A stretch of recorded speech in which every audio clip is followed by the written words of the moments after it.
আসসালামু আলাইকুম everyone, welcome once again. এসইওর আজকের এই পার্টে আমরা সাইট ম্যাপ নিয়ে আলোচনা করব।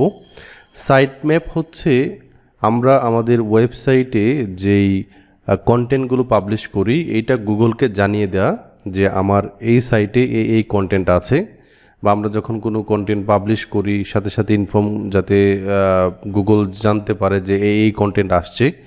সো এই যে বিষয়গুলো আছে, আমরা যখন এসইও শুরু করব তখন টেকনিক্যাল এসইওর পার্টে এই অপশনটা পড়ে। তো আমাদেরকে প্রথমেই যে কোনো একটা ওয়েবসাইট নিয়ে কাজ করার সময় এই সাইট ম্যাপ আছে কি না কোনো একটা ওয়েবসাইট এটা দেখে নিতে হবে। তো এটা দেখার জন্য আমরা যে ওয়েবসাইট নিয়ে কাজ করব এইটার পরে স্ল্যাশ দিব .com-এর পরে, দেন হচ্ছে সাইট ম্যাপ /XML লিখে আমরা এন্টার দিব। তো দেখতে পাচ্ছি যে এইখানে this XML file does not appear to have any style information। আচ্ছা, এই যে আমার কন্টেন্টগুলো আছে দেখেন এখানে আপনার free course, paid course, students access, admission, blog. তো আমরা একটা প্লাগইন অথবা একটা সফটওয়্যার ইনস্টল করে এই সাইট ম্যাপটাকে আমরা ইনস্টল করে দেবো আমাদের ওয়েবসাইটে। সো এই কারণে যেটা করতে হবে, আমরা আমাদের ওয়েবসাইটের ড্যাশবোর্ডে চলে যাব। এখান থেকে ড্যাশবোর্ডে যাওয়ার পর নিচের দিকে এখান থেকে আমরা চলে যাব হচ্ছে প্লাগইন, অ্যাড নিউতে ক্লিক করব। দেন হচ্ছে এখান থেকে আমরা সাইট ম্যাপ লিখব, সাইট ম্যাপ লিখে সার্চ করব। তাহলে অনেকগুলো প্লাগইন অথবা সফটওয়্যার আসবে। দেখেন XML সাইট ম্যাপ, যে কোনো একটা দিয়ে করলেই হবে।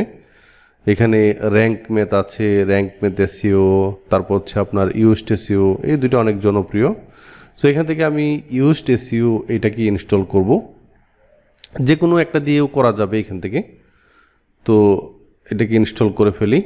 ইনস্টল হয়েছে, দেন হচ্ছে অ্যাক্টিভেট। এটাকে আমরা অলরেডি দেখেন অ্যাক্টিভেট হয়ে গেছে। তো আমি একটা রিফ্রেশ করি এবং বাম পাশে এখন দেখতে পাবো এই ইউজড SEO, যে দেখেন ইউজড SEO এটা কিন্তু অ্যাপিয়ার হয়েছে। তো এখন আমাদেরকে এই যে সার্চ অ্যাপিয়ারেন্স নামে একটা অপশন আছে, ইউজড SEO থেকে সার্চ অ্যাপিয়ারেন্সে যেতে হবে। সো এখানে ক্লিক করব। এখন আমরা এই ইউজড SEOর মাধ্যমে গুগলকে আমরা ইনফর্ম করব যে আমাদের যে কন্টেন্টগুলো আছে কোন কোন বিষয়গুলো দেখাবে আমাদের যারা ভিজিটর আছে তাদেরকে, আর কোন কোন বিষয়গুলো বাদ দিবে। তো এখান থেকে আমরা নিচের দিকে যাই। এই যে দেখেন এখানে জেনারেল থেকে আমরা এখন এই ওয়েবসাইটটা একটা পার্সনের, তাই না? সো নলেজ গ্রাফস, এখান থেকে আমরা দিব হচ্ছে পার্সন, দেন হচ্ছে পার্সনের নামটা দিব, দেন হচ্ছে নেম হচ্ছে RSTech01, দেন এইখান থেকে আমরা পার্সন লোগো অ্যাভাটার এটা দিব। তো সিলেক্ট ইমেজ, এখানে ক্লিক করে আমরা আপডেট ফাইল, সিলেক্ট ফাইল, দেন হচ্ছে এই যে লোগোটা আছে এটাকে এখান থেকে আমরা আপলোড করে সেভ চেঞ্জেসে ক্লিক করব। তাহলে প্রথম অপশনটা চলে গেছে। আমরা এগুলোকে আমরা কেটে দিই, তাহলে বুঝতে সহজ হবে। এখান থেকে আমরা নিচের দিকে যাব। দেন আমাদের যে কাজটা সেটা হচ্ছে এখান থেকে কন্টেন্ট টাইপে যাব। এখানে পোস্ট যেগুলো আছে, single post, show post in search result. তো আমরা এখান থেকে এটাকে অন রাখবো এবং show SEO setting for post এটাকে অফ রাখবো, কারণ আমরা চাই যে আমাদের পোস্টগুলো দেখুক, কিন্তু আমরা যে পোস্টে SEO করেছি এটা যাতে অফ থাকে। দেন হচ্ছে SEO টাইটেল, তারপর সেপারেটর, হ্যাঁ আচ্ছা। দেন হচ্ছে WP page type, default article type, এইগুলো আমাদের লাগবে না। তারপর হচ্ছে আমরা এখান থেকে পেজেস, এইটা সিঙ্গেল পেজ সেটিং এটা অন থাকবে, এটাকে অফ রাখবো। আর পরে হচ্ছে আমরা আচ্ছা এটাকে আমরা করি। তারপর হচ্ছে ল্যান্ডিং পেজ, এইটাকেও আমরা অন করব এবং এটাকে অফ করে দিব।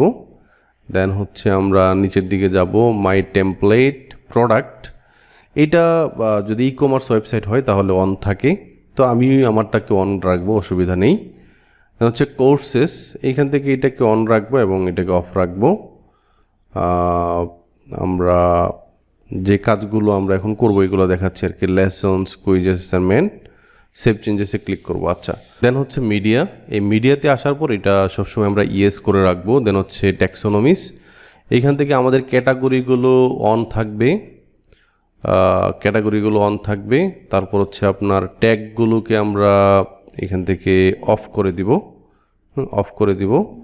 দেন হচ্ছে আপনার এখান থেকে প্রোডাক্ট ট্যাগ, ক্যাটাগরিজ, আচ্ছা প্রোডাক্ট শিপিং, আচ্ছা এগুলো আমাদের কিছুই করা লাগবে না। আচ্ছা এটাকে অফ করে দেই, ট্যাগগুলোকে আমরা অফ করে দিব সবসময়। আচ্ছা তারপর হচ্ছে আমরা সেভ চেঞ্জেসে ক্লিক করব। আচ্ছা দেন হচ্ছে আমরা চলে যাব হচ্ছে আর্কাইভসে। আর্কাইভস থেকে আমরা অথর আর্কাইভস, এটা অন থাকবে।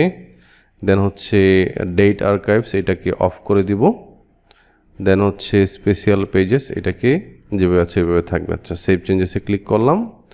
দেন আমরা এখান থেকে ব্রেড ক্রাম্বস, এখান থেকে আমরা আর কিছু আমরা হাত দিব না এটাতে। হচ্ছে RSS, এটাতেও আমরা কিছু করব না। সো এই যে সেটিংগুলো আছে, এটা হচ্ছে সাইট ম্যাপের সেটিং, আমরা ইউএসড এসইও থেকে করলাম। এগুলো করলে আমরা মোটামুটি বুঝতে পারবো যে আমরা আমাদের সাইট ম্যাপটা কমপ্লিট করেছি। এটা যে কোনো একটা ওয়েবসাইটের জন্য যখন আপনি হাত দিবেন কাজ করার সময়, তখন এই বিষয়গুলো আপনি সেটিং করে নেবেন প্রথমেই। আশা করি আপনারা বুঝতে পেরেছেন। আজকের পর্বটি এ পর্যন্ত। সবাই ভালো থাকবেন, সুস্থ থাকবেন। আল্লাহ হাফেজ।